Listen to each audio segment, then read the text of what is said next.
the elections, the sixth since the end of the military rule in Ethiopia some 30 years ago.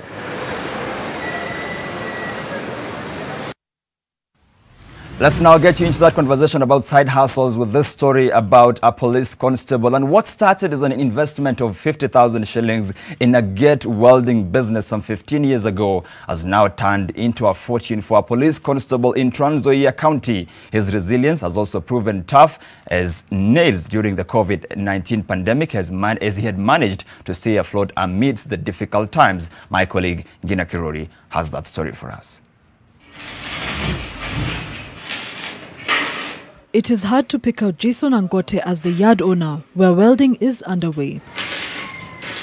This, no doubt, being a balancing act as he simultaneously plays the role of a police constable in Kitale town. His humility and grit to join the League of Local Proprietors in Kitale has seen him through 15 years of doing this business. Although his pockets were shallow at the beginning, his dream was deep. Challenge ilikuwa niliamua kuingia kwa chuma lakini ilikuwa na 50,000 peke yake. Na nikaangalia price ya kununua machine ilikuwa very costly. So nikaongea na one of my friend akawa na hire hiyo machine. Akawa ananikodesha machine moja na 2,000 per day. Jason continued using the rented machine until he made enough money to buy his own. He was also able to hire a handful of employees to help drive the business forward. He attributes the success of his business to the adage that says, it isn't always what you know, but who you know. I decided to join Kitale Club, and that's the only place mahali penye ukiwa unaweza network freely. So my target, napata clients wangu pale Kitale Club, na wameweza kuninua sana, because hapo ni penye unakaa. The most important thing ni kuweka trust na clients wako. While Jason enjoyed attractive returns from the business, the COVID-19 pandemic threw a spanner in the works of his business. Before the pandemic, gate ilikuwa chini. Gate ilikuwa tunauza 50 to 60. Unaona, 50 to 60. But sasa kwa sababu ya pandemic vile ilikuja, cost ya material ikakuwa juu. During the pandemic, Jason also had to reduce his workforce from 10 employees to just 4, affecting the employees' families. Jason advises anyone out there struggling to find work not to shun the blue-collar sector. Wasione kazi ya welding ni kazi yenye iko na uchafu. Saizi ukiniona hivi, nimeweza kuemploy manager, saizi niko na extra people wenye wananisaidia nyuma. So saizi mimi na move around kutafuta orders, nikiwaletea ndio tuna move. The time he takes to complete a gate as requested by a client depends on the design type, size, and the type of materials being used. Gina Kirori, NTV. Right, what a beautiful story from that police constable in Trans Nzoia County. And of course, it helps us get into this conversation of the day about side hustles. There's clearly no direct or textbook definition of what a side hustle is, but we'll help you define that this morning, the motivation of why many people actually want to have side hustles today, and of course what it means to your income streams and how it can change your life. But there's also a slight concern, because what does this mean about our economy? Does it mean that our main jobs are not paying us well enough? Does it mean that we have too much pressure and we're now juggling several jobs and sacrificing rest and family time just to make an extra shilling? That's what we talk about this morning with my guests who are joining us in studio this morning. Victor Agola is the Managing Director of Vifa Consult. He's joining us virtually this morning. Good morning, Victor, and welcome to the show. Thank you very much for coming.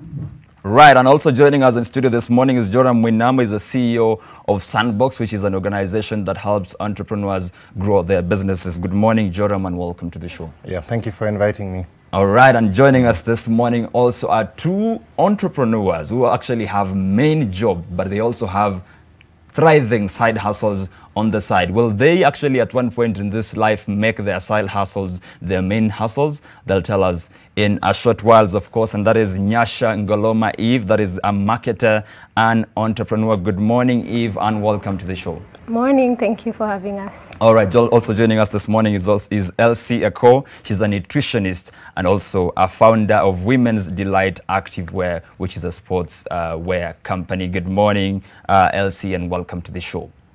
Good morning.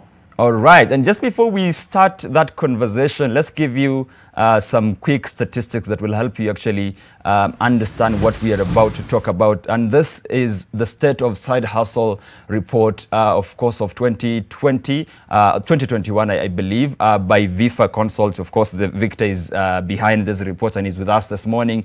And let's start with the motivation for starting side hustle. Among the people who were interviewed in this report, they said the motivation, what pushed them to start a side hustle was, number one, the need to supplement their salaries, that is, or supplement their income, the need to have some sort of a retirement plan. And this is what actually most people believe, that once I retire, I need to have something, some business that keeps me engaging and keeps my income, of course, constant and incoming. And then there are those who are just bored at work. Wow. I'm actually very interested with this group, and they want something else that they can do. And there are those who do it as an investment, and also there are those who do it to meet unmet needs which are not met by the current employer. Right. Let's look at the preferred sectors by people who have side hustles. Agriculture was the number one among those sectors which people prefer to have side hustles, which means someone has a main job and they have some sort of an agribusiness. They are planting different crops or plants and all that. Media and entertainment, that's the second. Of course, the retail industry, transport, and also information technology. Those are the sectors that people preferred to start side hustles in. Let's get to see more statistics now. Yes, and of course, this is the impact of side hustle to your current income level. 67% of the respondents in this report said it significantly improved their income, while 33% of them said no improvement, which actually means that you can still have a side hustle, but the same amount of money you've been earning remains constant, and we'll be talking about that in a short while. Let's talk about the effect of the side hustle to the performance of a day job, because this side hustle means you already have a main job before you have a side hustle. So how does it affect your main job? 44% of the respondents said the side hustle actually improved their performance of their day job. We'll try to find out why and how your side job actually, which is ideally supposed to take away most of your time, will actually improve your main hustle. And 56% of them said, of course, there was no improvement in performance.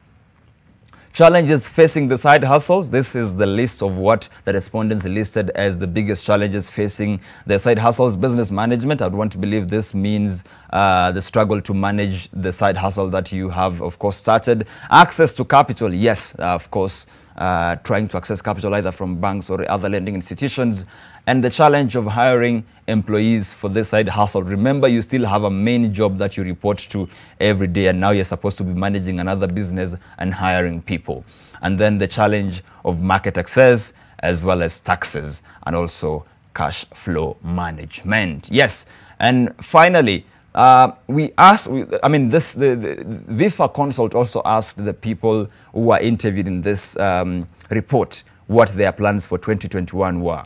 And 67% of them said they wanted to expand while keeping their day job. That means they don't want to resign. While 33% said they actually want to quit their day job and focus solely on their main, on doing business or their side hustle. So we will also be talking about the chances of you converting your side hustle into your main hustle. But we will also want you to be part of this conversation by tweeting us at NTV Kenya and at Victor Kiprop _. We ask you this morning, what do you have a side hustle, and what actually pushed you to start that side hustle? Do you have a side hustle, and what pushed you to start the side hustle? You can tweet us at NTV Kenya and at Victor Kiprop _. Use the hashtag #NewNormal. You can also follow the conversation on Facebook, Instagram, and YouTube. And if you're on social media, you can call in and be part of this conversation. But for now, let me just start with you, Joram. There's really no textbook definition of what a side hustle is. What could be a side hustle could be my main hustle. Yeah. And I might feel disrespected that you're calling my main job a side hustle. But for a rough idea for anyone who's watching this morning, how can we just basically, on the basic level terms, define a side hustle? So I think one of the interesting things is that side hustles in this country is probably a very cultural thing as well. But what you're talking about is that you have a job where you're on a salary, you probably receive a paycheck, you're on a payroll, of an employer, full-time. Of course, the nature of that employment, some people work 8 to 5 or 9 to 5, but there are others who maybe do night shifts, or have work according to certain number of hours. So the nature of the employment can vary, because you can be a consultant, you can be a full-time employee somewhere, you can be somebody whose job doesn't necessarily go through the 9 to 5. Surprisingly, some people are even employed abroad and work from here. So the nature of the main job can really vary, but it also means that over and above the paycheck that you have another source of income which you've set up, which you probably own, whether formally or informally, that gives you a side income apart from your job. Okay, so let's assume I'm an engineer with a government agency today, and this is definitely my main job. This is where I'm paid to be there Monday to Friday. But I also have side gigs that people want to be fixed, technological issues from an engineering perspective, and I do these things on the side, and my main job pays me some 200,000 shillings, but that's what I just make every weekend from this side hustle. Does the level of income then change what is the side and what's the main? I don't think the level of income changes that as much. There are people who make much more money from the side hustle than they actually make from their salary. But they choose to keep, the day job. There are very many strategic reasons as to why they could do that. One of the advantages of employed people is that they have access to financing a lot easier than somebody who's, a full-time entrepreneur. Because banks tend to rate, people who are employed can get unsecured loans backed. And the income is constant. It comes every month. Yes, it comes every month. So if I make 50,000 every month, and I can borrow a loan of 40, and or where I'm repaying 40,000. So is that the reason we see people with really thriving side hustles, but they're not leaving this small main hustle? Actually, that is probably the most strategic reason people, keep their jobs, because with a job, you continue to get the unsecured loans, which you can then put into the business. Everyone who's run a full-time business knows that when you're known as an employer by banks, they rate you lower on the credit rating, so that you don't come across the loans as easily as you would if you're employed. Okay. Victor, you did a whole research on this state of the side hustle thing. So do you think more people are actually taking up what you would call quote-unquote side hustles? Thank you very much for having me, Victor, my namesake. I think the side hustle has seen an increase in the last year, the 2020, of course, majorly driven by the negative effect of COVID-19 on their main jobs, and with major employers or main employers, reacting to COVID-19 by cutting back and rationalizing cost. We had a lot of employers cut salaries by half, or send employees on leave. And of course, this is corroborated by statistics we've seen from the Register of Companies, where we had a 58% jump on business registration. So it tells you that there is a reaction for a lot of people who are full-time employed to moving towards a side hustle as a reaction of the employer, and which is of course a reaction to COVID-19. Okay. And maybe then, Victor, and this is something we'll come back to later on, and I've already touched on with Joram the basic definition of a side hustle, because the way it's being put out there, it's like a new thing that everyone is trying to hop onto. But if you look back in the day, our parents used to have a job, and they have wako kwa shamba, and they also have a small business shop they're running up country, so that they can just complement their income. So is it that side hustle is a new thing in the market, or we just found a colorful name to put up something that was already there? I don't think it's new, and I think we've done this kind of study 3 times. And of course, people are majorly driven to side hustle based on different motivations.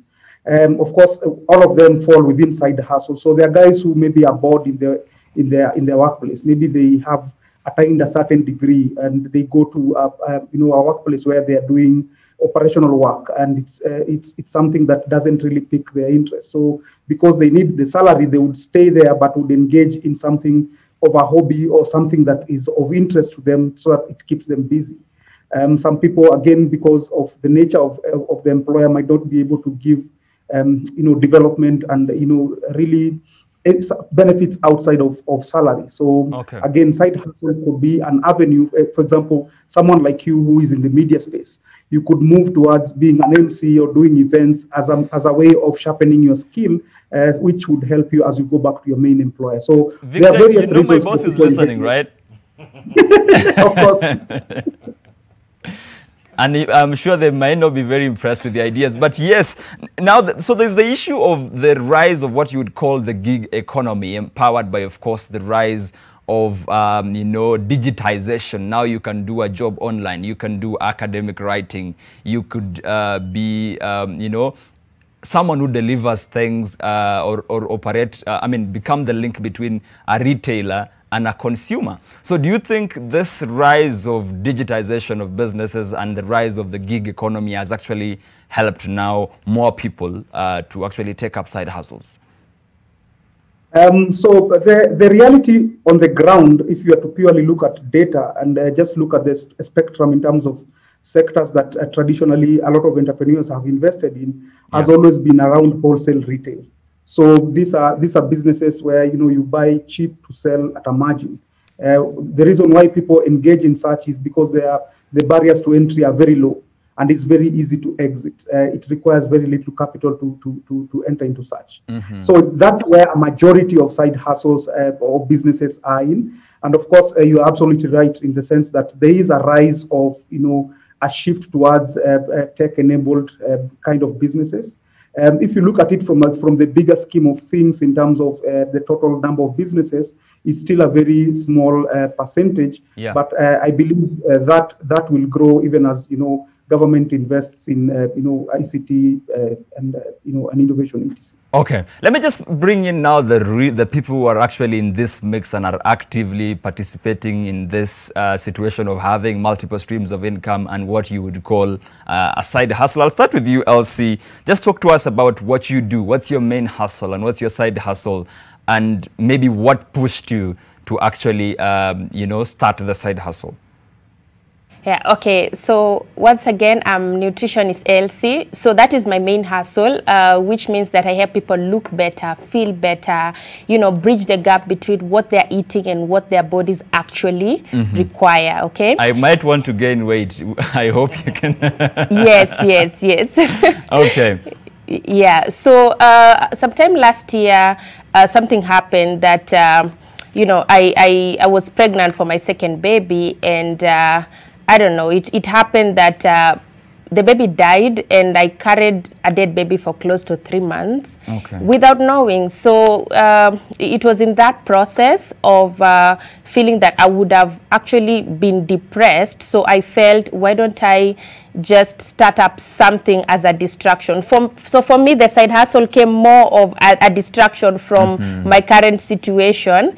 And that's when I started Women's Delight Activewear. And that's because I felt women are going through a lot, that I just felt we need a treat. I mean, we carry babies for 9 months. We go through a lot. I mean, for this was just a special treat for the woman. And also to see, also when you're thinking about a side hustle, you may want to bring in something that does not make you look like a jack of all trades. There's something that really try to complement your main job, okay? Yeah, so you see, like me, I'm now into sportswear, like now what I'm wearing. And then now that is to help the modern day middle class woman hit her fitness goals in style. So there's some sort of a nexus between your side and your main hustle. Yeah. So that now they complement and so that they really put you, at the front as being more of a professional, and like just being that you just sell anything. I meet people who say, me,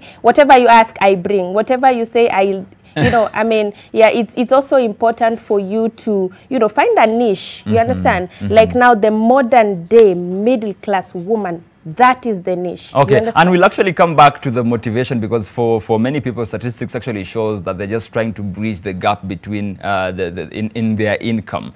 So but should it be passion or the money? And we'll come back to that. But let me just ask you once again. So it's been a year since you started the business. Then how is it doing, and how are you balancing between the main and the side hustle? Well, it's actually been months, not even a year, months, by the way. Yeah, it's actually been months, and yes, I'm balancing. You know, at first it was a bit challenging because introducing a client to both at the same time, like I'm a nutritionist and I do this, and it's a bit crazy. Okay. But if you work with the client step by step, so that they know, look, you're trying to lose weight, then I also have something that can help you do so in style, so that you also don't feel like you're bombarding the client with too much information. Okay. And finally, if you don't mind, then in your main hustle as a nutritionist, you're basically running it in form of a consultancy as a person. You're not employed by someone. Yes, I do it as Do you think that helps now manage the business? Because for most people, when the pressure from the main job and someone who has hired you, and they're looking at, oh, you're starting to focus on your side thing. Do you think it has helped you? Yeah, because I'm able to just allocate my hours and say between 9 and this time I do my calls and all that. But you know, if you are in a formal employment, you just need to understand that you know, it has to make business sense to your employer. So just make sure you're giving value for the time that they are paying you for. But again, you need to set aside some time for yourself. Just look at the loopholes in your, you know, within your day as far as time is concerned, because maybe there's time you'll waste in traffic, maybe you can wake up a little earlier, maybe you can report to work even earlier for you to be able to leave earlier. You know, if I'm your employer and I tell you, and you tell me, you know, I came here at 6:30 instead of 7:30, may I kindly leave at 4:30, depending with the way the day is. I think any employer should be able to understand that. Okay. So, yes. Now we just listen to Eve now. Eve, you also are in this space. Talk to us about what is your main hustle, what do you deem as your side hustle, what pushed you to start it, and how are you balancing? Awesome. My main hustle is in digital marketing consultancy. So it actually started as a side hustle, and then when I got married last year, September. So that also pushed me to Congratulations, of course. Thank you so much. So it pushed me to just start consultancy full time, because I guess fortunately got more clients. Then I had so much time in my hands, you know, working from home, not having a boss who, as you said, who is watching you right now. So so I ended up I enjoy cooking. I love cooking, and of course, being a new wife, I had to cook. So that's a side hustle? Yes, cooking is my side hustle, mlotamu. So so that's what I started doing. So right now it's very interesting, because my colleague in my consultancy business in digital marketing is actually in Australia, but we still work together very well. So I think that also helps, as you said earlier, when you have something that doesn't expect you to sit in an office or to just sit in one place. That also helps to start a side hustle. Okay. So maybe what do you do with the cooking? Do you supply them? Do people come pick it? Yes, so I have people who help me cook in the house, and then I also have delivery people. So so it's just cooking and delivery, basically. And it also came from a point of, you know, working from the office a lot, and I come from, again, as I said, marketing background. In agency, you don't even have time to sometimes stand from your seat, you know. And then sometimes you find your office is in a place where you can't really access, you know, even a kibanda to eat. So that made a lot of sense. Okay. Joram, let me just come back to you. You listen to the two ladies, you realize that, Elsie is a nutritionist. She's some sort of her own boss, even in her main hustle. And for Eve, the partner that she works with is in Australia, so it's a bit flexible. And there are those who are watching and they're thinking, hey, meaning 8 to 5 p.m., I am a teacher or I have any other engaging job. Is it possible for me to also start a side hustle? Can anyone start a side hustle? I don't think it's for anyone, because I think there are some jobs which by nature are very demanding. Certain professions, you'd be pushing long hours, even just, you know, within your normal job. some are unpredictable, like say if you're in the medical profession, you might find that, you know, you're spending a lot of unpredictable time going to serve your patients and this kind of thing. So I think the ability for one to do a side hustle, it's really for you to look as an individual whether you have that extra time. It's not good to think of people as limited. We can do many things.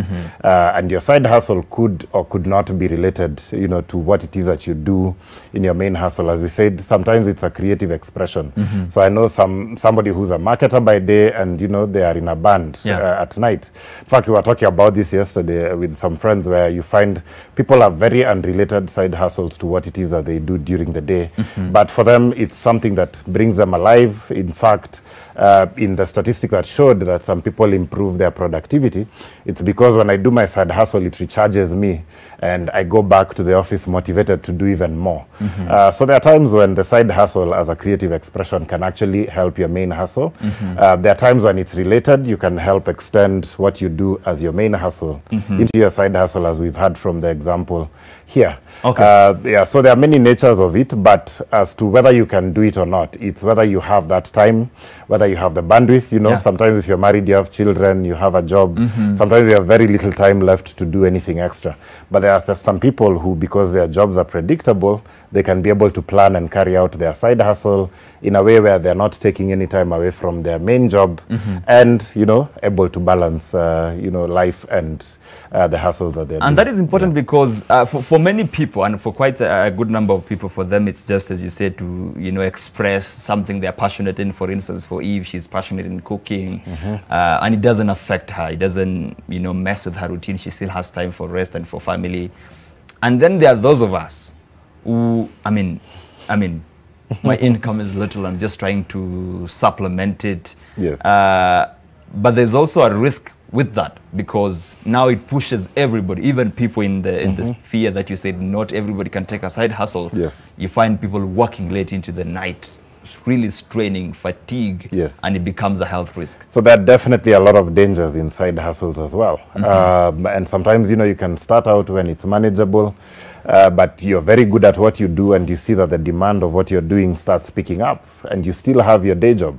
And so, you know, because a side hustle, you know, you can't really, in a sense, control how many people ask you to do whatever it is. And because many times you're also chasing income, you tend to say yes to everything.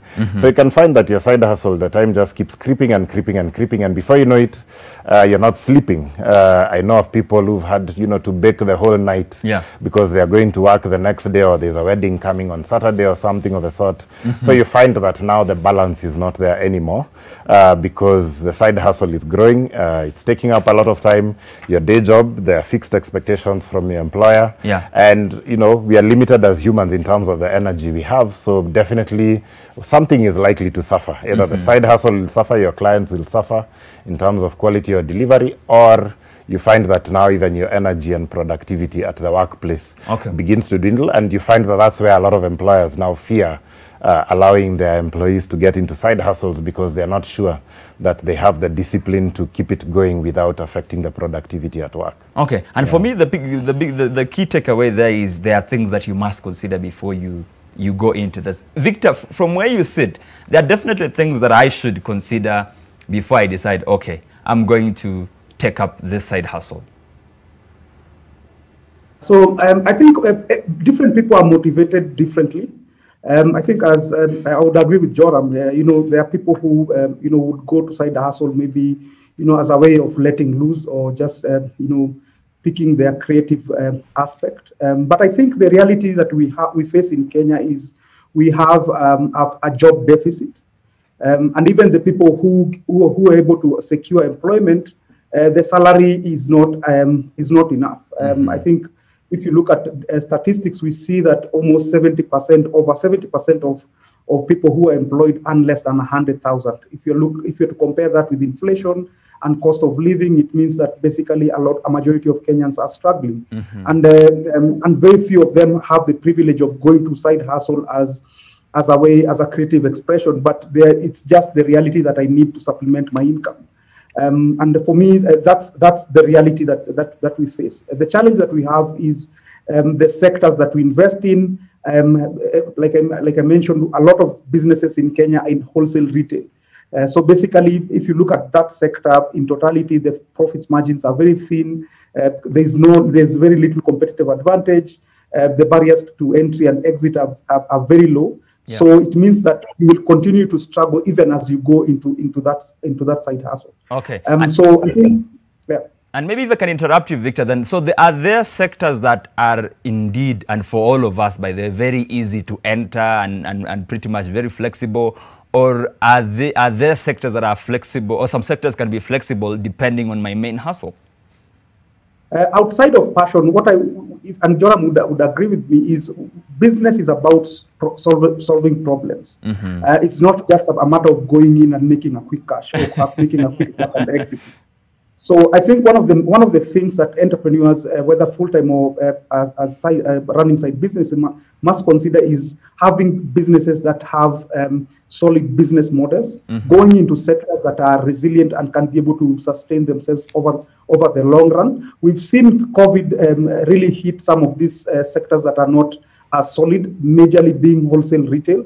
And if you look at the latest report from National Treasury, we are seeing sectors that have been able to be resilient through COVID. We're looking at manufacturing, we're looking at construction, real estate, yeah. We are looking at transport and logistics. So these are sectors that would significantly require more resources, more time.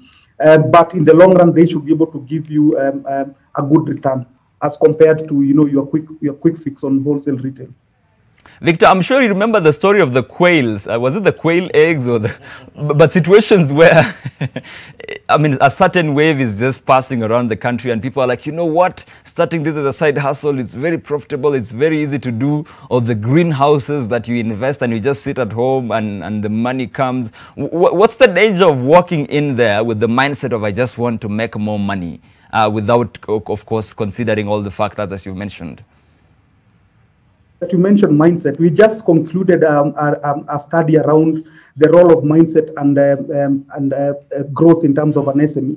And one of the things that we discovered from that study is that we, as Kenyan entrepreneurs, we have a very short time span in terms of expectation of a return. So a majority of people that we interviewed for that particular study were saying that if the business does not pick up within 3 years or below, they would exit the business. Mm-hmm. And it's very interesting that if you look at business, for people who've been in business for a while, you know that it takes almost 5 years minimum for your business to really stabilize and start to peak. So that's a behavior that as an entrepreneur we need to start fixing. Okay. Victor, allow me to take this call. I believe this is Mukundi from Watamu. Good morning, Mukundi. Do you have a comment or a question for our discussion this morning? Yes, good morning. Mukundi? Yes, first is to congratulate these girls. Mukundi, can you hear me? Hardworking. Good morning. Do you have a question or a comment? Yet to be. Yeah, the question Please reduce the volume of your TV fast before you talk to us, Mukundi. In effect. Hello? Yes. Hello? Yes, I can hear you now. Yes, I'm just wondering or asking why is that girls are more active in hustling than boys. Mm-hmm. Okay, all right. Thank you, Mukundi. We'll get the people in the studio this morning to talk to us. I know this might not be statistically correct, and Victor will correct me, and Joram will correct me with this. But just before they do, let me just ask the two ladies in the room, Elsie and Eve. Do you guys think you're more active in side hustles than men? Yes. By all means, yes, Victor. The future is female, and I'll say the future is female because, more women are giving themselves up right now in terms of acquiring knowledge. We are more like sponges. We are soaking in so much of this knowledge, and we are going out there to just make things happen. And really, it's a challenge. Mm-hmm. Last year, Batuan, I did centonomy. Yeah. If you know what centonomy is. Yes. And it's surprising that we were looking at the statistics, and in class we are like 90% women, the rest are men, which is just about 10%. So I think really it's a challenge to men. They really need to step up. And yeah, because we are coming, and we are coming for everything. Okay. Oh, yes. Do you agree? I think I'd say that I've also met a number of men who have challenged me to do what I do. Yeah. But I think the reality is the way our society is set up, the boy child is kind of assured of this inheritance from their dad. But for the woman, you have to work extra hard. You have to work extra hard. And if you see the women who unfortunately maybe left their marriages after how many years of being in there, yeah, they had to struggle a lot. They had to struggle to start their lives again, you know. Okay. So I think for a woman, I mean, you must be very wise to just put your money somewhere. Okay. Yeah. Victor, ideally, women should have more responsibilities, especially with the family, the kids, and I think the two ladies have already highlighted. Statistically, men should have more, maybe it's a stereotype, but men should have more time with, in their hands. So maybe do you think, first of all, that comment by the caller is statistically correct? And what do you just think? Yeah, so I think ideally, if you look at productivity, women are more productive towards building the economy as compared to men. If you look at a World Bank report, it shows that in sub-Saharan Africa, 75% of food production is led by women.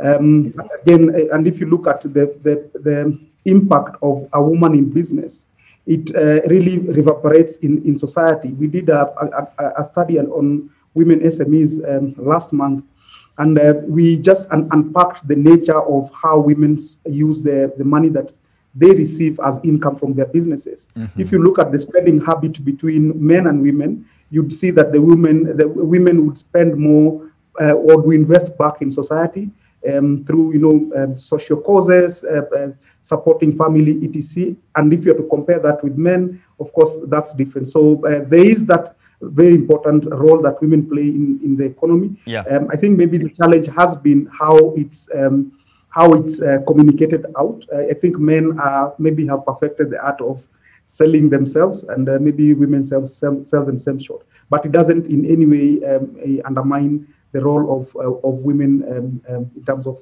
supporting the economy and playing a major role in society. All right, and Jerome, definitely there are then the challenges to this side hustle thing. We cannot overlook that.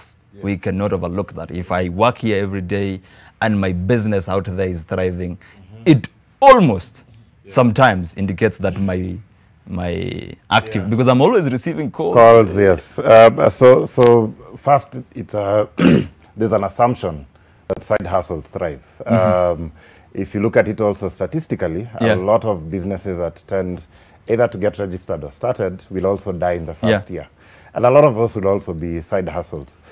Because what tends to happen in the sphere of entrepreneurship is that you start something, starry-eyed, you're excited about it, and you think that this is going to, go easy. And as Victor had said, it's going to take, several years for something to get to the place where it's stable and growing. So a lot of people will give up before the first year is over, and an even larger number will, give up before they get to their fifth year.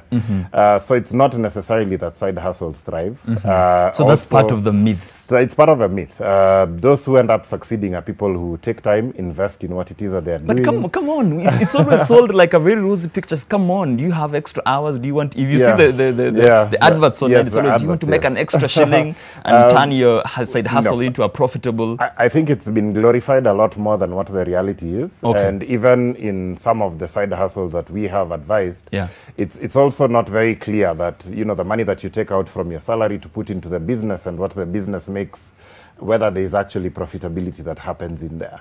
So a lot of people will take their personal income invest in the side hustle, Yeah. but because they're not keeping books, they're not keeping good records, Yes. they can't actually tell if they're making a profit at the end of the day. Yes, you're exchanging, money is changing hands, but at the end of the day, it's not very clear if your business is profitable or not. Okay. And so there's a lot of dangers, and there's a lot of people who've also taken loans on the basis of their salaries to put into a side hustle, and then it doesn't work out. And you still have to keep paying that loan and, finish paying it. And that's important, and I have to hold you there because there's another caller, that is Masaki. Good morning, Masaki. Do you have a comment or a question for our panelists this morning? Good morning, Chief Prof and the panelists. Yes.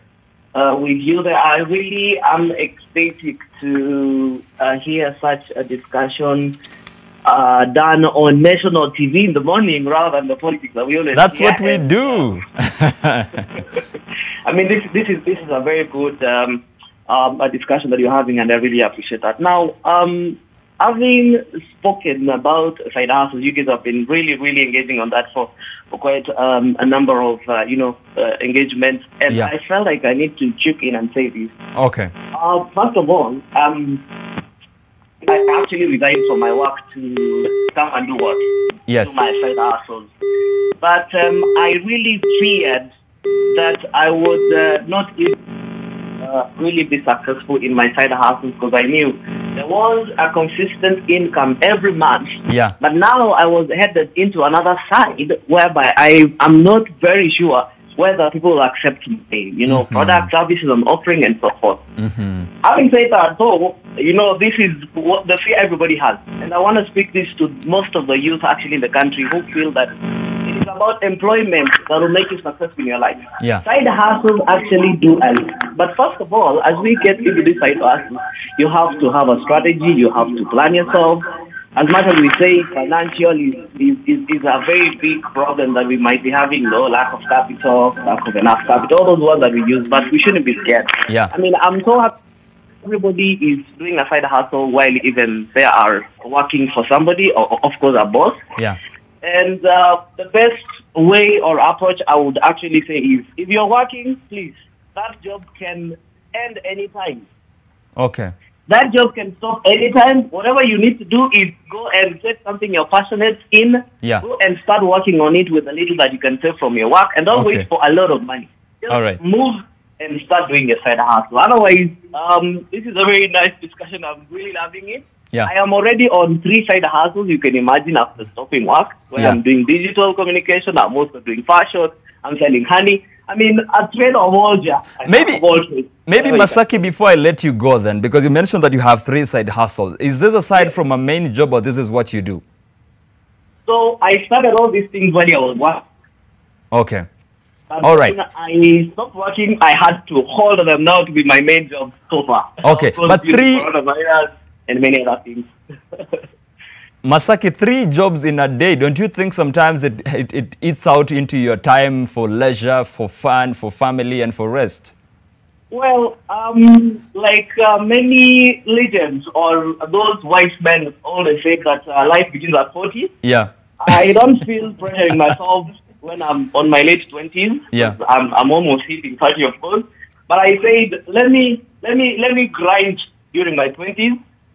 Let me do a lot of saving and everything on my 30s, and then on my 40s, I'll be having fun. So right now, thank you, Masaki. I train myself the entire night till morning. I don't mind. All right. That is what I'm doing right now. Thank you, Kiprop. Thank you, Masaki. And ladies, he raises 2 very valid points, which is one, of course, and I think Joram has mentioned, it's not automatic that, a side hustle will be profitable, and it's not as smooth and flexible as we think. Yeah, so that is... Sorry, there's some feedback on my end. Yeah, just proceed. Yeah.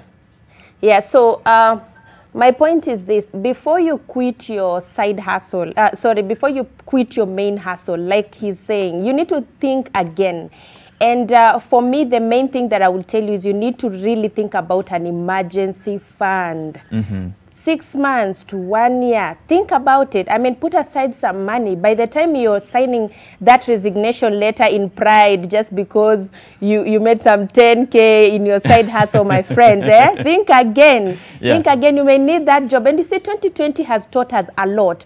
I mean, 2020 really taught us that it's not just about business, and it also taught us it's not just about a job. It really brought us to a point where if you had a job, you really held it with your 2 hands like this.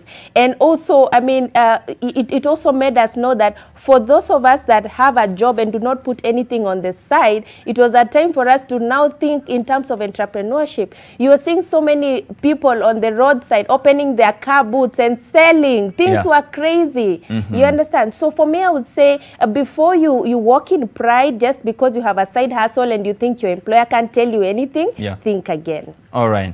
Thank you. And yes, let's take a very quick break. But when we come back, of course, we continue this very insightful and engaging conversation. When we come back, we talk about the don'ts that you should, of course, look out for when you start your side hustle. And also we ask ourselves, is it a toxic fantasy? Is it eating out our time for rest and from family?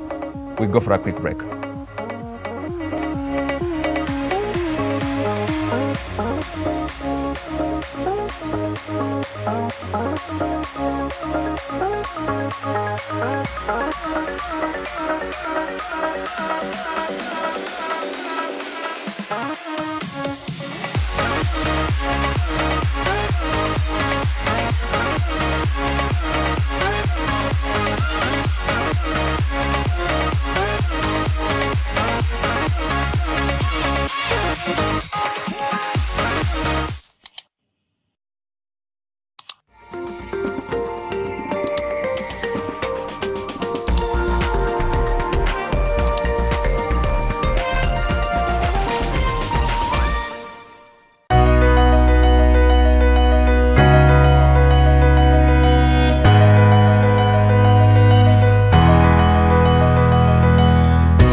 Join us from 14th to 18th June in Nairobi County and Migori County and donate blood to save a life. Give blood, keep the world beating. This message is brought to you by the Ministry of Health, Kenya National Blood Transfusion Service and partners. The World Athletics Under-20 athletes are the next big names in sports. It's astonishing. Be part of their growing pains and glory in wins. One of the great Olympic moments. A new world record. It's been obliterated. Witness greatness in the making live on NTV. And a fantastic finish. Setting the pace for the nation.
You're watching Your World on NTV this morning. Thank you for staying with us. We told you you'd be back before you know it, and we are talking about side hustles this morning. What is a side hustle?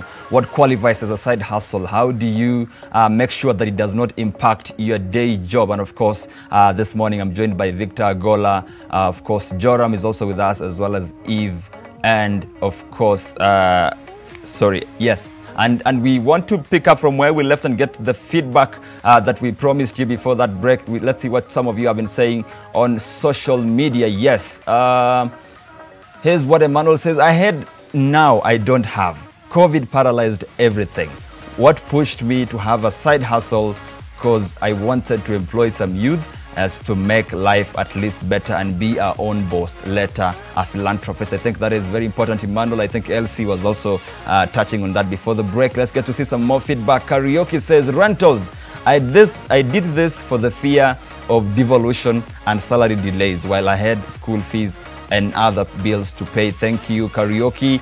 And Mike says, side hustles is more stable and reliable than a 9-to-5 job full of deduction and taxation before reaching me in Kenya. Thank you, Mike. And we'll also be, of course, looking at the issues of taxation, the issues, the legal issues that actually run around, surround your side hustle as you rush to start it. There are things that you might want to look out for.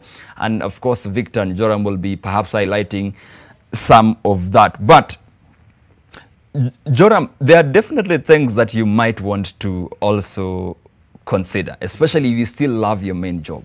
There are those, what you'd call the don'ts.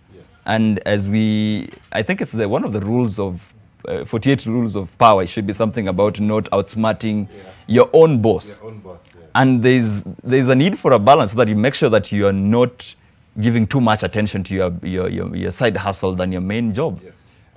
I think if you want to keep your main job, you have to make sure that you're giving your dues there. You have to make sure that you're giving your time, keeping your productivity up. And in many jobs you'll find that they do the whole performance management. So you have to be in a place where you're still in favor with your boss. You're producing what it is that's expected of you. Yeah. So you have to make sure that your side hustle does not creep into that or does not eat into that. Mm-hmm. And there are people who've managed to do that, where either they maybe hire somebody to run their side hustle, and maybe they just get involved at the end of a day or during weekends. So it doesn't take out time from their main job. Okay. So you have to make sure that you're very disciplined. You have to make sure that you're very good at managing time and very good at managing resources as well, so that you make sure you're not, making your boss unhappy.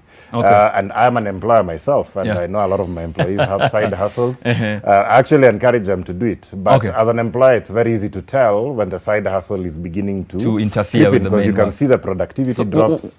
And you can tell that somebody is not completely focused on what it is that they're supposed to be. So Joram, I work for you today, and this laptop is one of the resources that you've given me to empower me and be able to deliver on my job. Mm-hmm. Can I also use the laptop to deliver my side hustle? Yeah, I also, because we talked about the fact that a lot of side hustles have also gone digital. It's very difficult, to track what people are using, the resources for, the phone that they've gotten from the company and those kinds of things.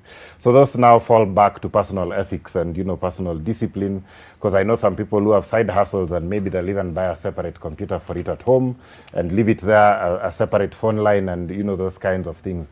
It would be important to make sure that you keep the balance between the two. Okay. And for digital it might be easy, but if I am working for a company that delivers produce and I deliver produce, let's say I am manufacturing products, so I take them to Makueni or Baringo, I come from, or Kitui. So now and on my way back I have a side hustle ya kuleta makaa. Yeah, when you start misusing your employer's assets, there we have a challenge because there are certain liabilities or even insurance and all sorts of things that happen on an employer's assets. So if anything was to happen around your side hustle, around your employer's assets, where does the liability fall? And you'd find that a lot of employers have in their contracts very strict rules as to what you can do with assets, even time.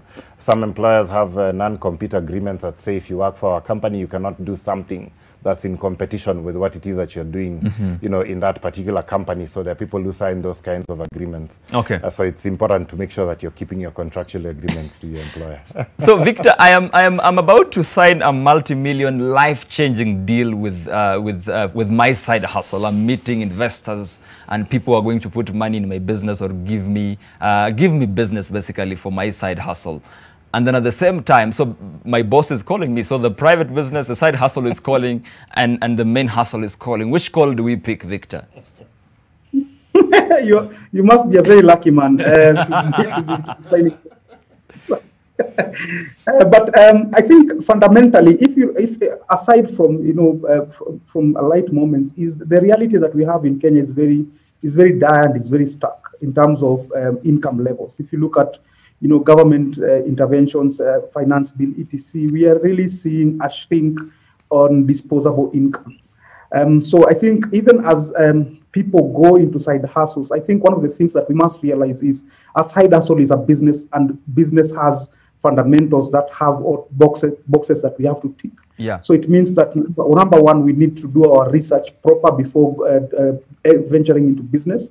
If you are to take the analogy of building a house, you don't just start building. You draw the plans, get an architecture, and do everything on paper before committing resources. And I think the same has to be done for business. There has to be you have to put in work in terms of doing your research in terms of the business model that you want to deploy. You want to make sure that the market, there is enough demand for your product and the market is there. You need to do research around feasibility around the entire business, so that when you're putting your money, you don't enter into a situation where the side hustle is draining, or you are using your employment income to supplement the side hustle. Okay. Then it doesn't make sense. Yeah. So research has to be at the very core of what we do as entrepreneurs. Okay. I mean, if you're a marketer and also someone who is in catering and food, do you sometimes use your influence from your main job as a marketer to market your side hustle or get tenders for your side hustle? Well, tenders.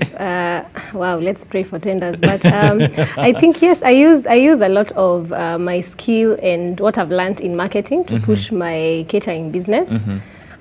Because that's what I've done all my career, actually. Like, I've just been in marketing and digital marketing. Yeah. So, but I also agree with what Joram and Victor are saying, that it takes a business, a side hustle is a business, and it takes a lot from you. Yeah. So it's, sorry? And let me just challenge you, because for you at least it's a bit flexible. But if you are working for a marketing agency, a big one, maybe even a government agency, would you use your position to influence business for your side hustle? Not really. You see, come on, Eve, come on. The temptation is there.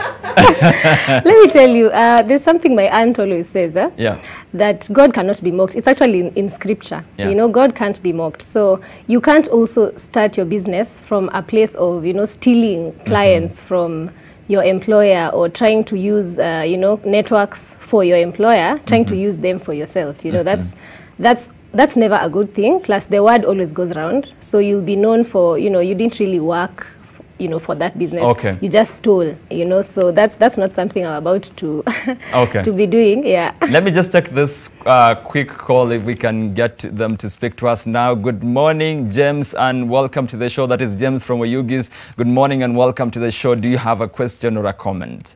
Yeah, I just have a comment. Thank you for this wonderful show. Yeah. I just have a comment concerning the side hustling. Yes. Yeah, from the experience that I have. Yes, James. There's one thing that people need to say, that before choosing the right side hustle for you, you must understand the nature of your work. Yes. After understanding the nature of your work, you must also consider how your interest in terms of the side hustling, because most of the side hustling, they do well because some people engage in business that they hear people are doing, yet they don't have proper understanding of that kind of business. Like I heard you were talking about the business, it really failed properly. Yes. I just want to tell you from the experience that I have, and this is something that I also try to share with other people. Yeah. The best side hustling that has never failed, especially from my experience, is the side hustling that is online. The side hustle? Of online, anything online, like online writing, academic, article writing. Okay. All right. That is James from Oyugis talking to us about the importance of taking, of course, looking for your side hustle online, because perhaps of the flexibility, not too many demands. Let me just get to see if Victor can comment on that, especially now that we've touched on the issue of the rise of the gig economy. Victor? Yeah. So again, for any conversation, what I try to do is match it with the reality on the ground. Okay. As we talk about, things are different on the ground, in the sense that we tend to fantasize or romanticize issues. I agree that there is a gradual rise on e-commerce and information technology. Yeah. But if you look at, for instance, e-commerce in Kenya, the penetration is less than 3%. If you're to compare that even with formal retail, for example, is less than 30%. So we still have a long way to go in terms of some of the issues that we raise. But nevertheless, it doesn't mean that they are not there. Yeah. It's just that if you are expecting to get significant income from such sectors, it might not be the case. So you might need to supplement that with something that is a reality, in the sense that can you be able to do brick and mortar, because that's where we are as an economy. Yeah. We are very labor intensive, and we have a lot of youth. So labor intensive kind of businesses might be the way to go, rather than of course saying that we should go digital and start engaging in e-commerce and stuff. But the thing is, the demand around what you intend to go into might not be sufficient or significant enough to sustain you. Okay. And I think that's important, Joram, because if you asked me, there are several pull factors, and they are each pulling in different directions. So Joram will tell you, come on, Victor, you're in the media. The best thing for you to do, and I guarantee you that you will not fail, is because you should start something in line with what you're doing. So maybe start a PR agency or something, which is valid. Yeah. Someone else will tell you, Victor, start something that you're passionate in, like Eve, maybe about cooking, so that when you're not so even motivated about the job, it's the passion, or it's not so profitable, it's the passion that's driving you. And then another person will tell you, Victor, look at the money, look at the margins, look at the research, like Victor has mentioned, look at where the money is. Don't just go there because it's your passion or because it's in the line of your job. Look at where the money is. Yeah. So how do we go about it? You sound like a consultant at the Sandbox. So, I mean, what we tell people, when they come to us, is the most fundamental thing. It could be a mix of the several things that you've mentioned, but the most fundamental thing is to target a unique opportunity. Yeah. And what that means is, based on where you are, there could be a gap. You look around, there's a certain thing you're looking for, and you're not able to get it, and then you start to bring it in, and you find many other people are also looking for the same because thing. We were all told Quails is working. But you see, what people had not done there is looked at the research, like what's the demand for quails, you know? And if many of us are also going into it, are we going to flood it, and then it ceases to become an opportunity because we've overinvested in that sector? So based on different places that you're in, you'll find that there are unique opportunities. You could be living in a place where low-income housing, is an opportunity, and you have land. Yeah. So if you put up that low-income housing, you find you're making a lot of consistent money.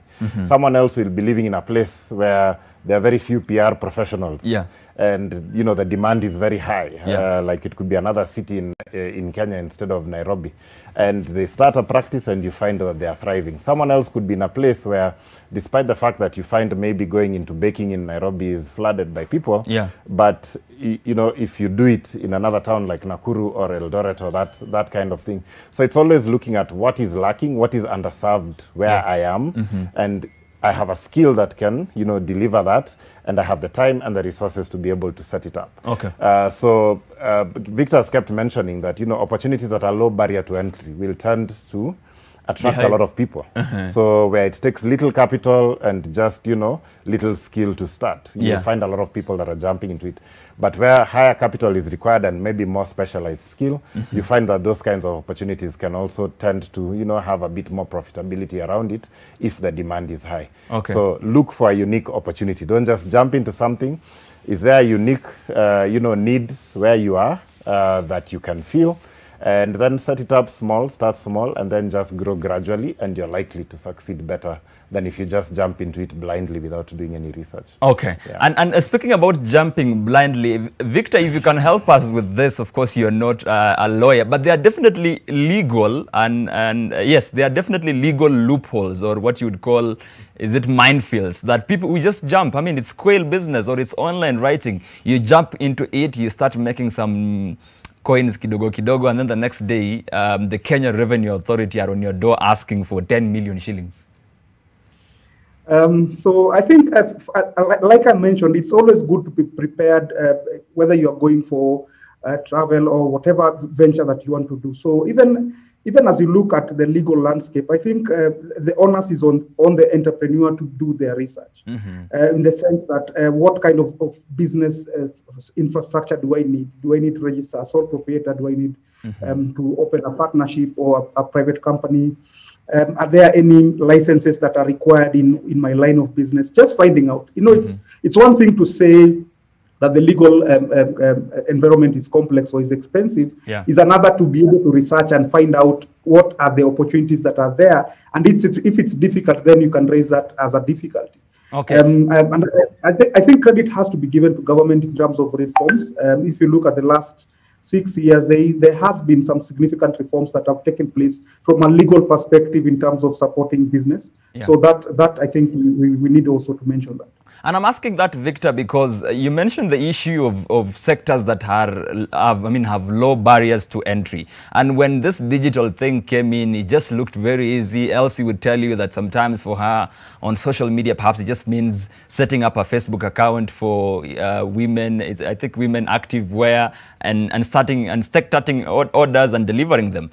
But we have also seen that the law has also started coming online. We've seen the Digital Services Tax, and we have seen issues like the Data Protection Act, issues of intellectual property.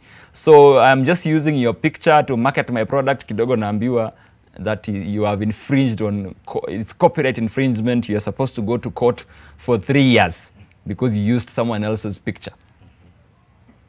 Of course, the policy environment, as an entrepreneur, there are things that are within your control and there are things that are very systemic that are out of your control, and issues to do with taxes, regulation, etc. I think as an entrepreneur or as a business person, I think the best you can do because of lack of resources on lobbying would be just to do your homework in terms of how can I be able to best run my business within the environment that I'm in, rather than complaining. So, so I think that as an entrepreneur, that's the box that we find ourselves in. Okay. Elsie and Eve, whether it is the legal aspects of your business or the risks that are there or the maybe too much promise of profitability in the business, there are definitely things that you didn't know before you went into the business, and you might want some of your friends who are now asking you how they can start a business like you to know and consider first before they go in.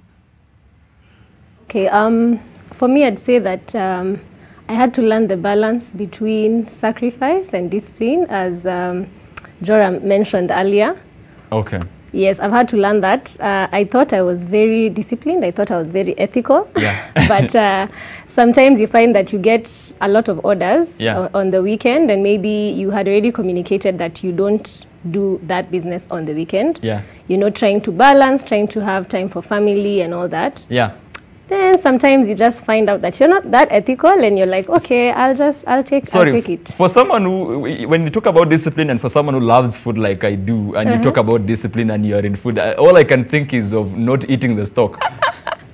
No, as you can see, I think we're just playing around the same pH level of smallness.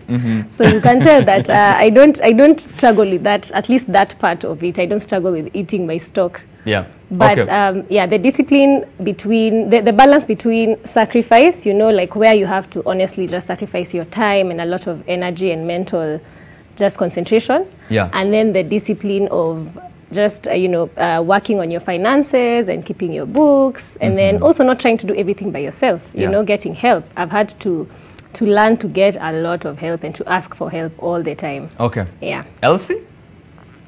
Yeah, okay. For me, the big discovery has been the word CEO is overrated. Is it overrated or what? It's oh my God. We all want CEOs in our bios. Come on. Sorry? We all want CEOs in our bios.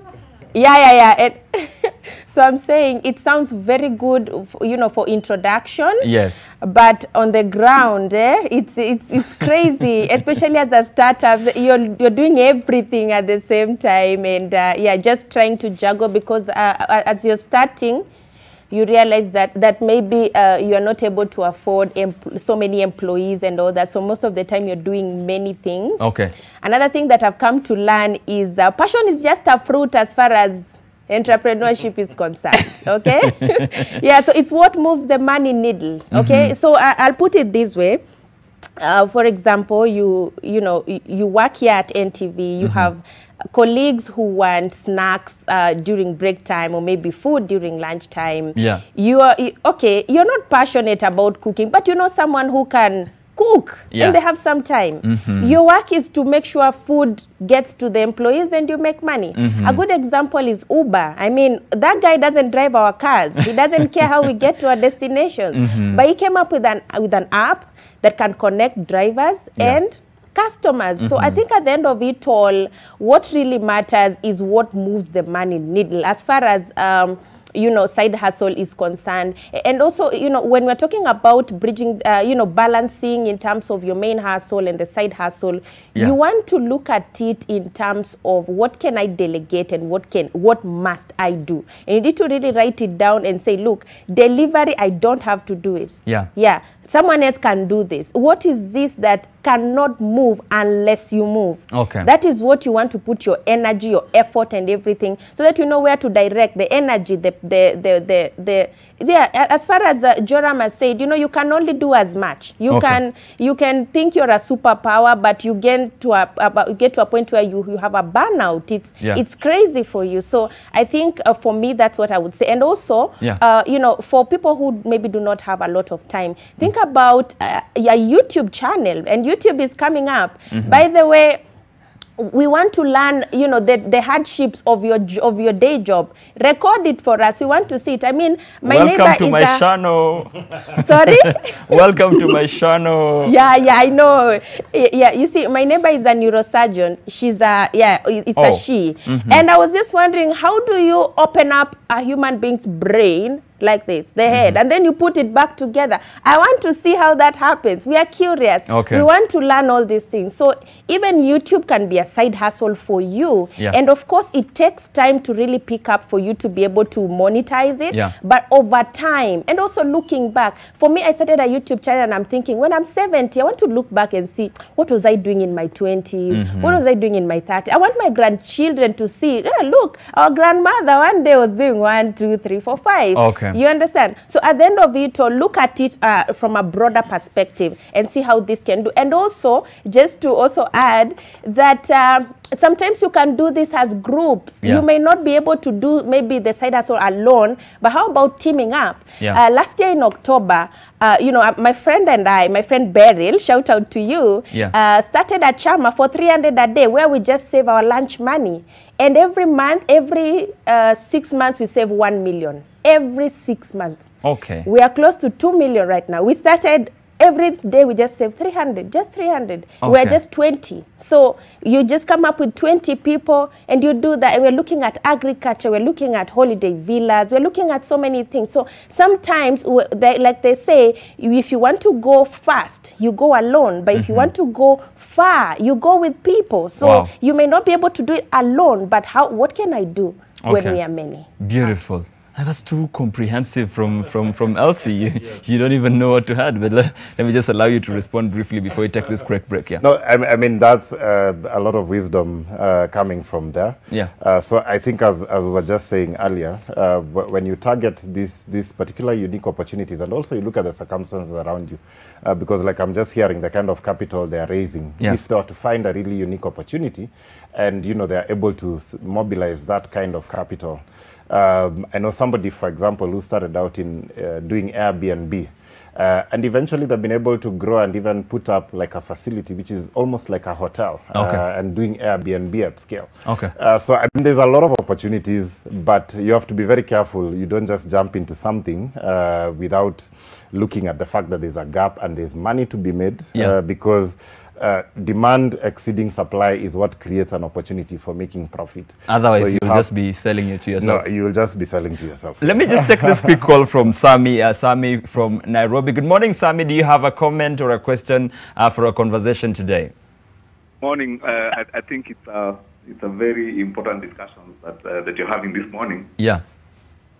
I think side hustles are a very important part of the economy of the country. Yes.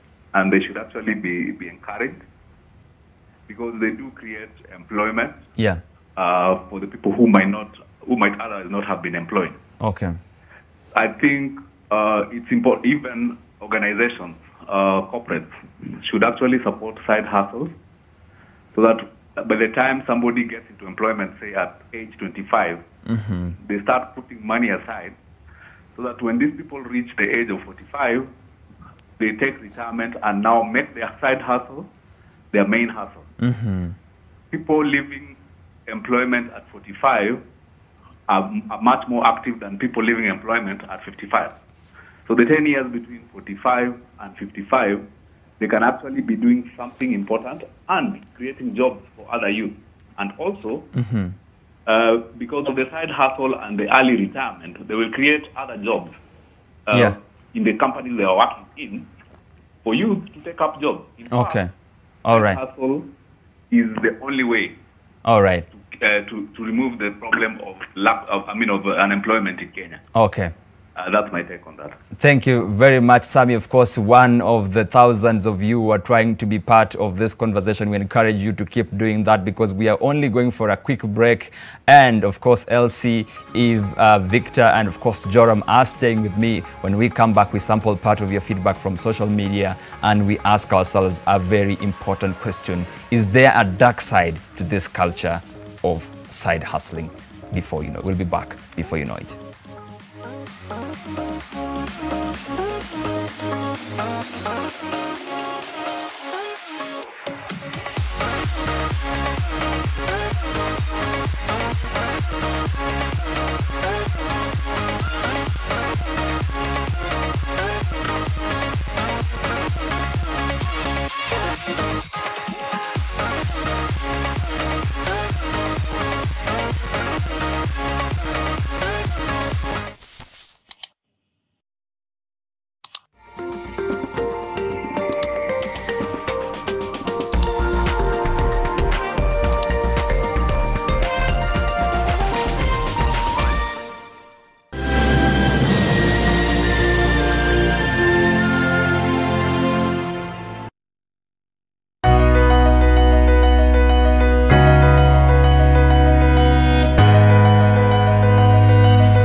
Join us from 14th to 18th June in Nairobi County and Migori County and donate blood to save a life. Give blood, keep the world beating. This message is brought to you by the Ministry of Health, Kenya National Blood Transfusion Service and partners.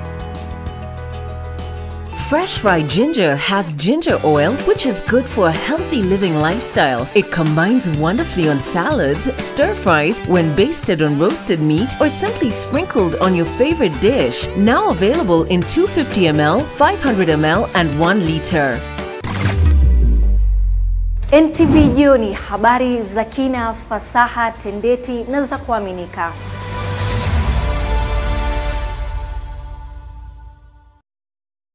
Ni swala ambalo limetatiza mafisi wengi.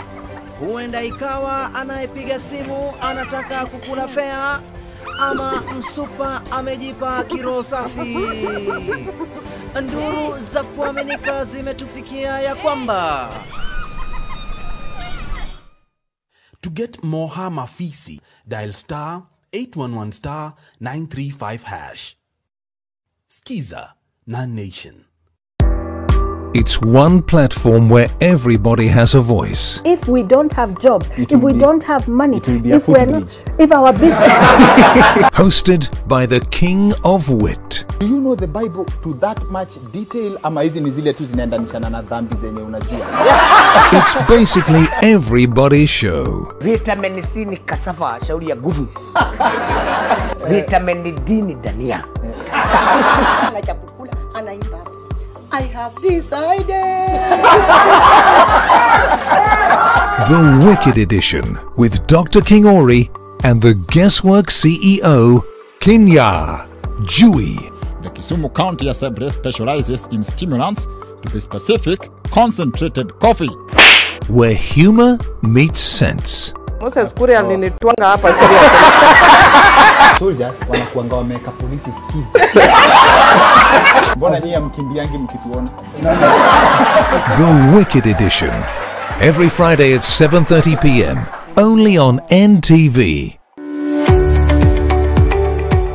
Most often than not, when you hear somebody is suffering from anemia, first thing you think is that person should be taking more spinach. It's a life-threatening disease. Pregnancy on its own is a predisposition to anemia. Sometimes you inquire for donors and these people don't show up. Paul is not supposed to be mobilizing donors. The government should actually be giving Paul blood. You even get worried when you're suffering from the same health condition and with a fellow patient. And sometimes they leave us, then you feel like it's an end. Yummy. I know, ni tamu. It's no surprise. The good quality baked bread from Paul A is festive good. Chukua yako moja leo.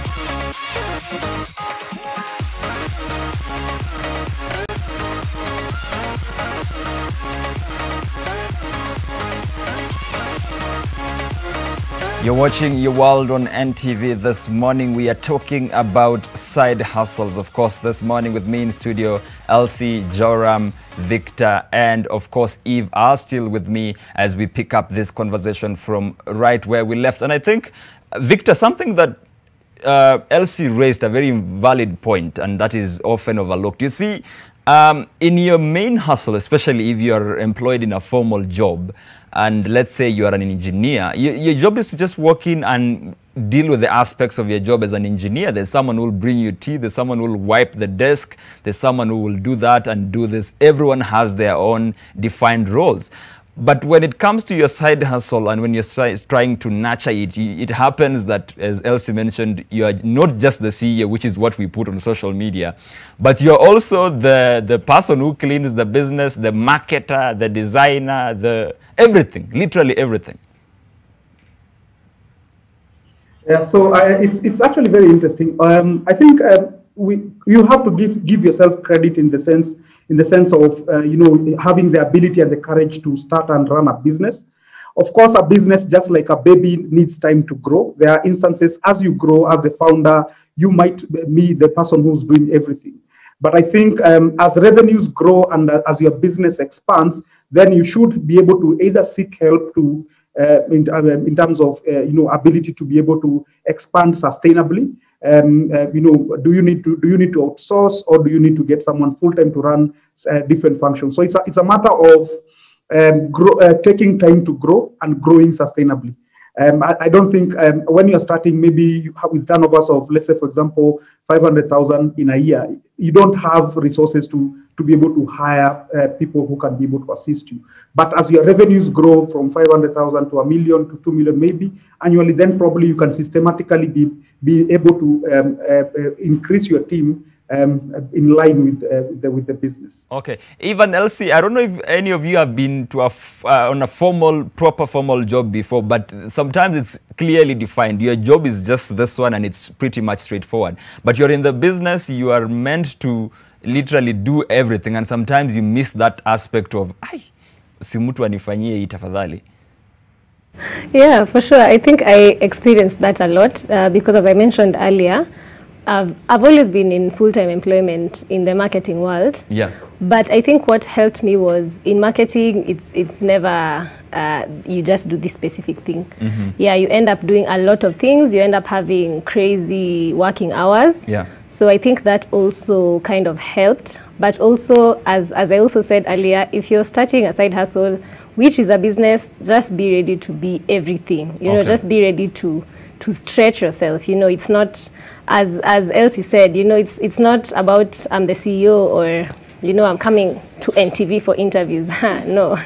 After this, you know, you just go back and you roll up your sleeves. Yeah. And if someone meets you out there, they'll just wonder, why are you the same girl on NTV? Yeah. Okay, Elsie, briefly.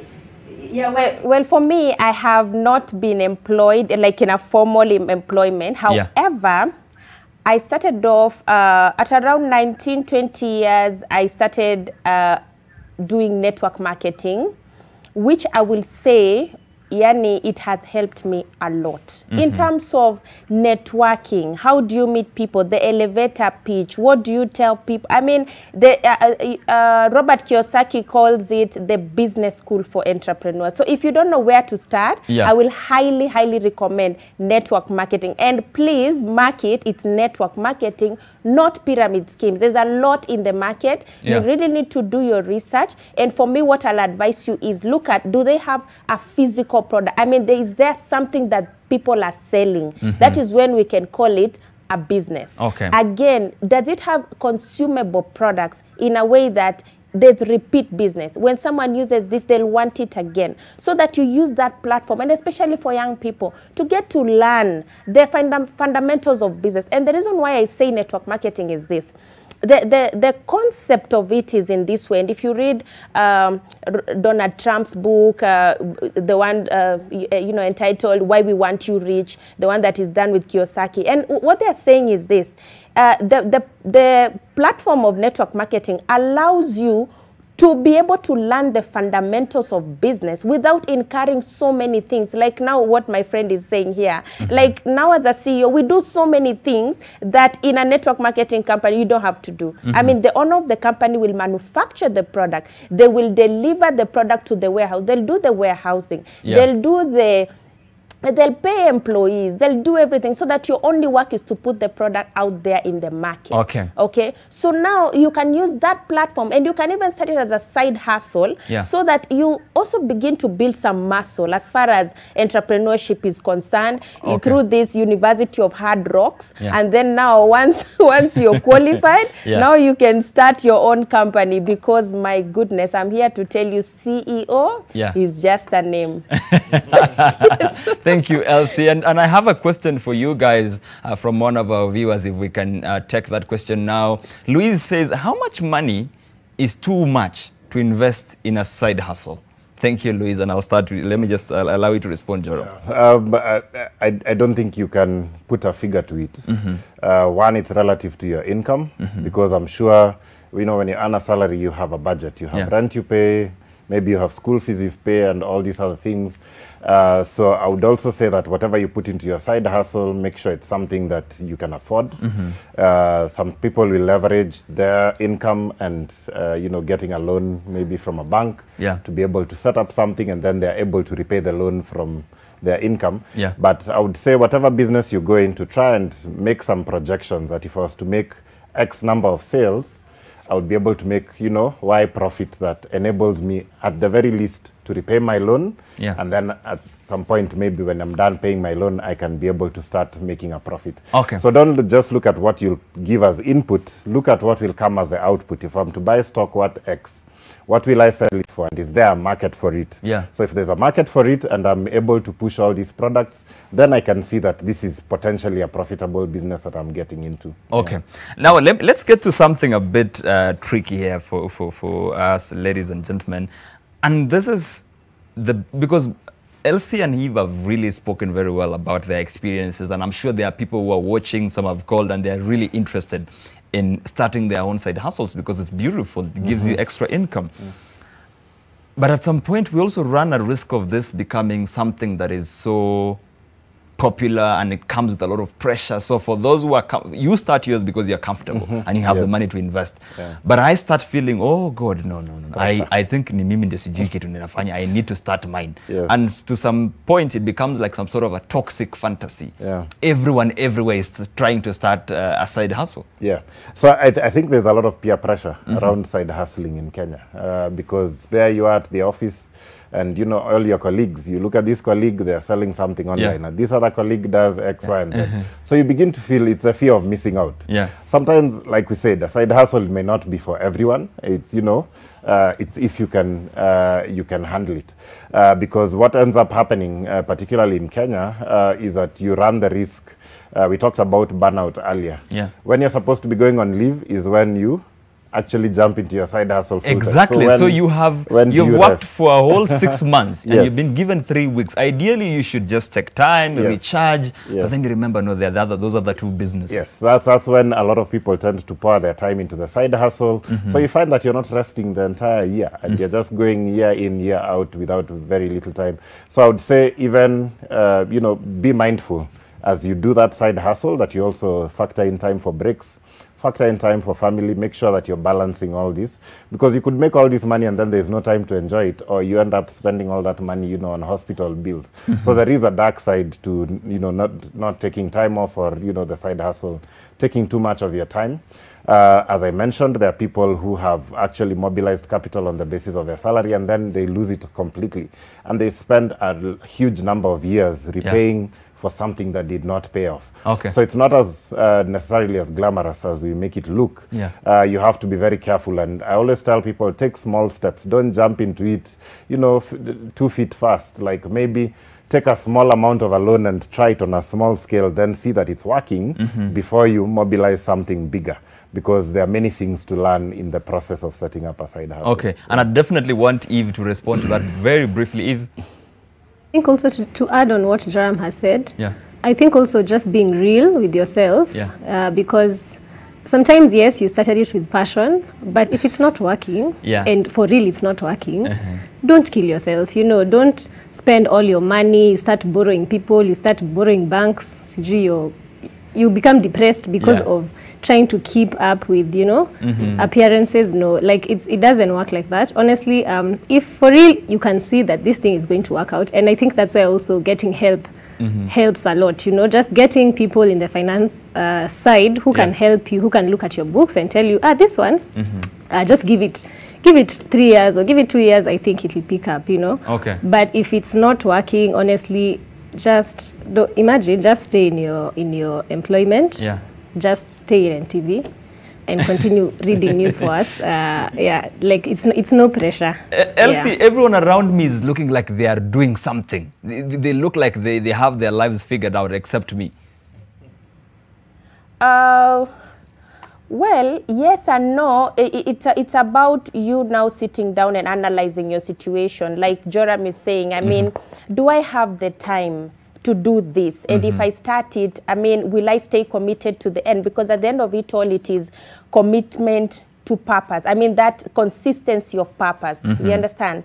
And then also, just to add on what Joram has said about rest and just that balance, I would highly recommend vacations. My goodness, I love vacations. They help you think, they help you, you know, just come to terms with everything, yet you come out with so many good ideas. Elsie, vacations are damn expensive. Yeah, thank you. And I like that question. Now, in January, we started, you know, we are going to Zanzibar. So we started saving 100 a day. No, by the way, I like to simplify life so that someone who's down there can see, look, I don't have to be all that for me to achieve this, okay? So look at it this way. 5 days, 4 nights is about 30,000. 100 a day will give you 36,500 by the end of the year. Even if, let me not put that statement, but as much as business may be a bit crazy, you can try some 100. And let me tell you where 100 comes in. You see that motorbike that you use between the stage and your house, and you can just walk, by the way. You've seen that motorbike, that one. That 50 bob and 50 bob, that is the guy that eats your vacation every day. Now, another one is, I mean, a cup of coffee, of tea down here. Let me use an example of Java. It's about 170 bob. 170 bob times 30, that is 5,000. In a year, that is 60,000. And you've been drinking your vacation. So I think for me, I think if you can simplify life, and you know what my friend is saying here, if you can be able to bring it down to what works for you, what works. You see, I've told you about our charm of 300 a day. I called a friend and she told me, look, I can't join that one because I'm already in a charm where we are doing 100,000 per person per month. And I was like, when I grow up, I would really love to be there. But even so, right now, I can start where I am. So we started with our lunch money, 300 a day, 20 of us, 2 million every year. Now, someone may be in school and they're thinking, Elsie, well, unajua 300 ni nini? 300 is, I mean, it's too much for me, I can't. What about 30 bob? You're a student. 30 bob a day will give you 219,000 a year. If you're 20, you can do something with that. You can even lease a piece of land, you can start chicken farming. I mean, you can do, there's a lot that you can do. A lot. So don't be limited. I want you to think outside the box. I want you to dare yourself to do this. And also, as Joram is saying, look at the possibility of doing it, and for you to be able to manage the two. All right. And Victor, let me now challenge you on something else very important on this issue of romanticizing side hustles. Because, I mean, deep down, unintentionally, because we started this as, you know what, just pursue your passion. If you can make an extra coin, it's fine. If not, it's fine. But we're also indirectly normalizing a situation where our jobs just don't pay well enough, because we know you can go and look for something else out there. Yeah, so I think from today henceforth, I'm not going to call myself a CEO. I'll look for another name. But I think the reason why we even started looking into side hustle as an area of study, we just wanted to see how we can be able to make it work. Because side hustle is a phenomenon that is very synonymous with Kenyans, and I don't think it's going to go away anytime soon. Of course, different people are motivated through different means, whether it's extra income, passion, etc. But I think from this conversation, I think there is an aspect that is not looked at.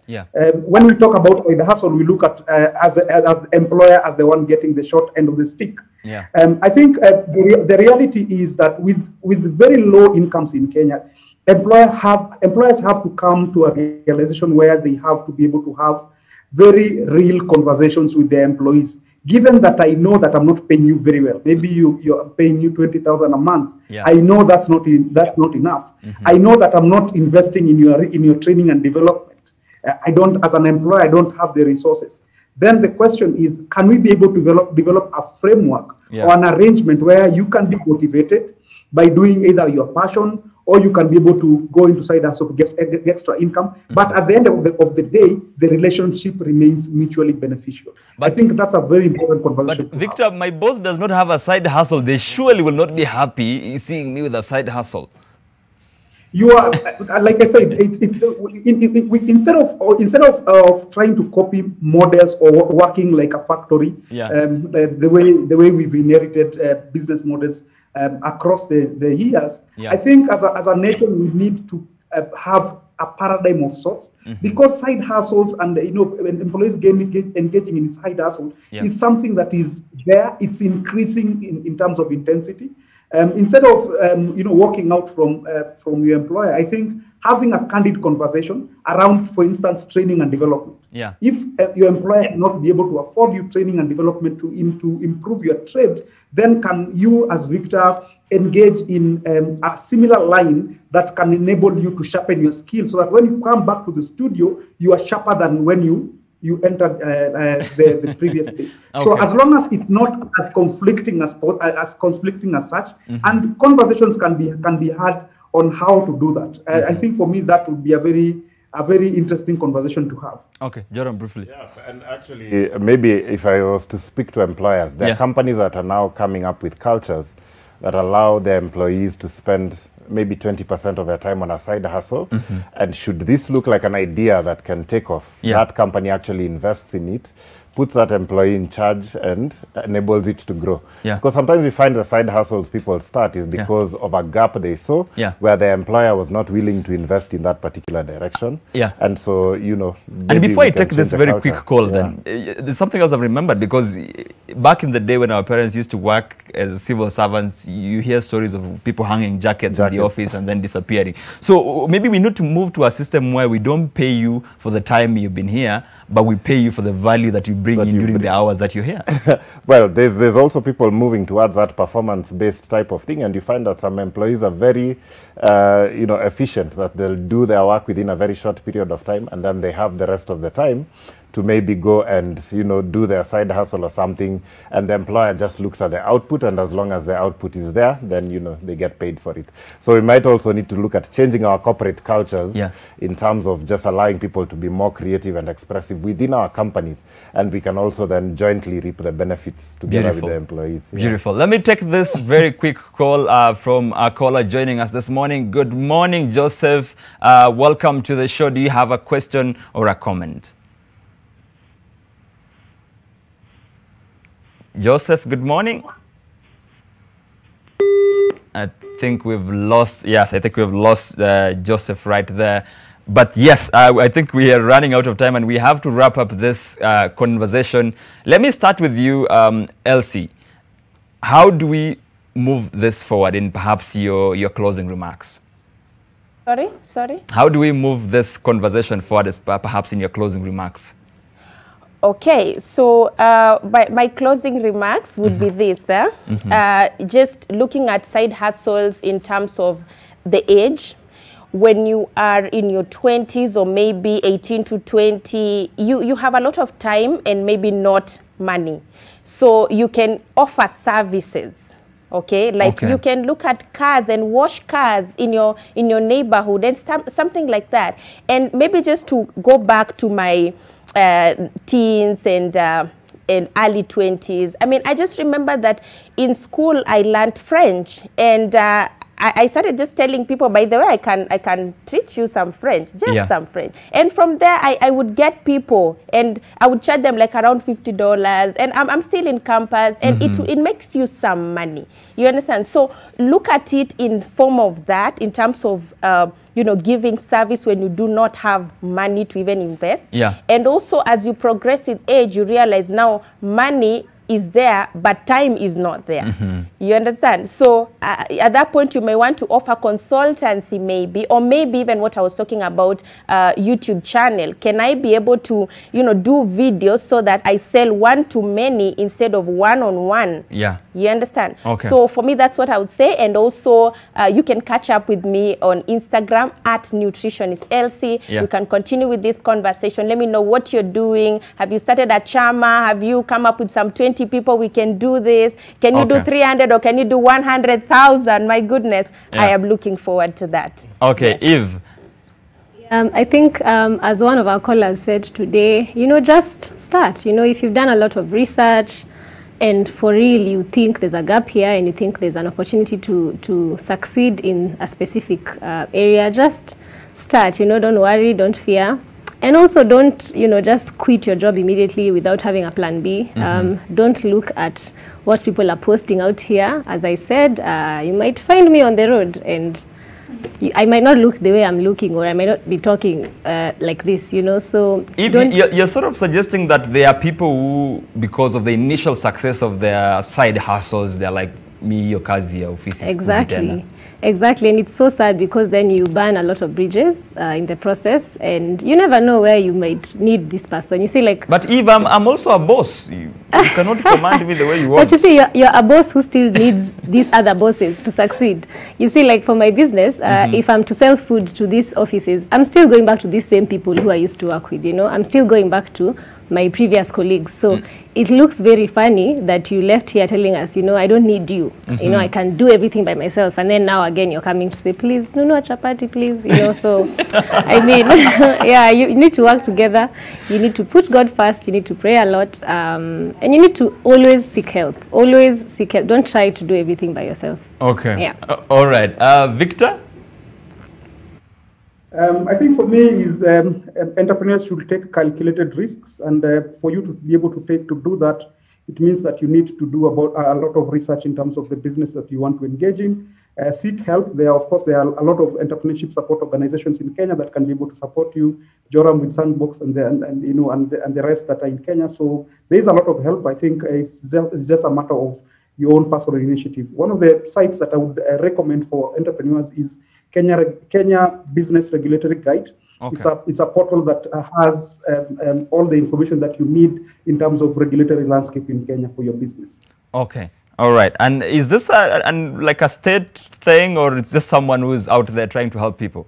Yeah. So this is a portal that was developed by the Ministry of East Africa Community and Regional Development as part of the Ease of Doing Business agenda. So it's a one.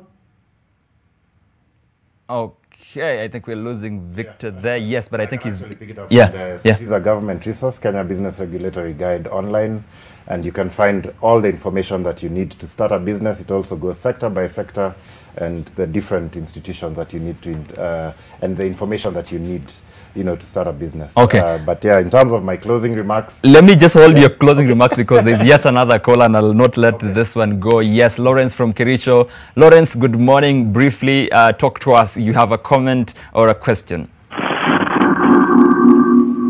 Oh. Lawrence, please reduce the volume of your TV. I think we are having like an echo. Lawrence.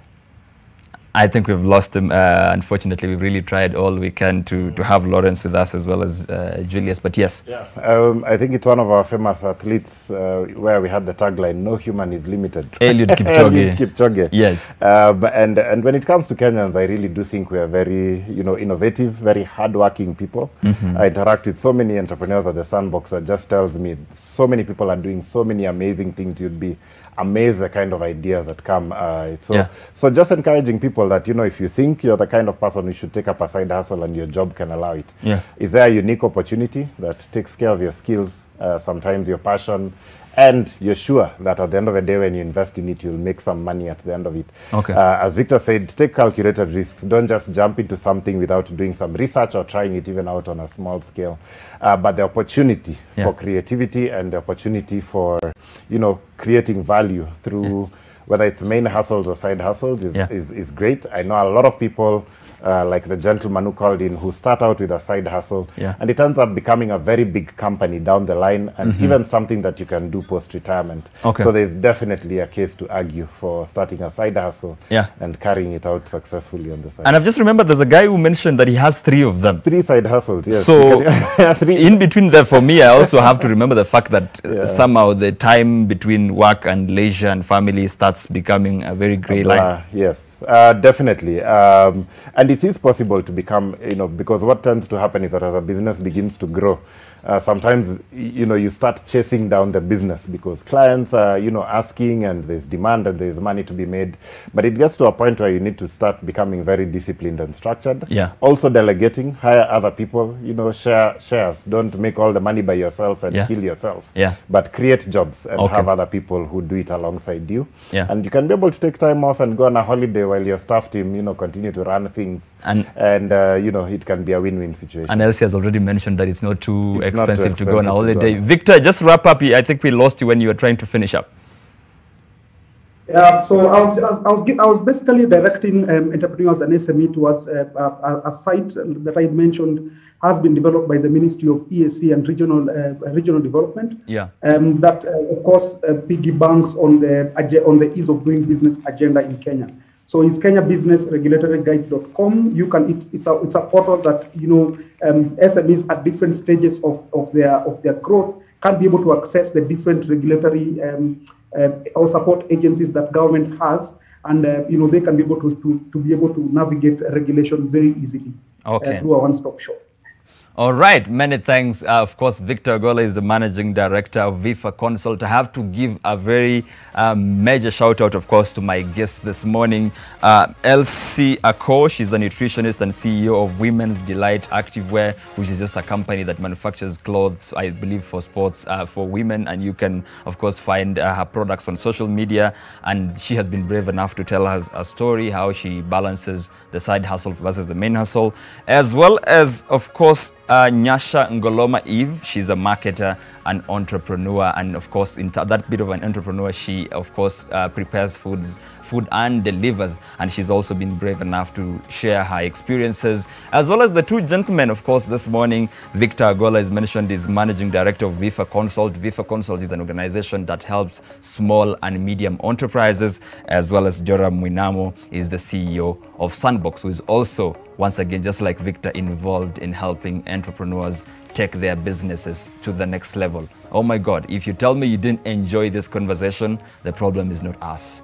It's definitely you. But thank you very much for watching the show. We have thoroughly enjoyed ourselves. I hope you have enjoyed and, of course, learned a lot, especially the input with that website that Victor mentioned about visiting and learning all that you need to know before you start your business. From me and the entire team, it's goodbye for now. We'll see you again tomorrow at the same time with yet another exciting and engaging conversation. My name is Victor Kipro.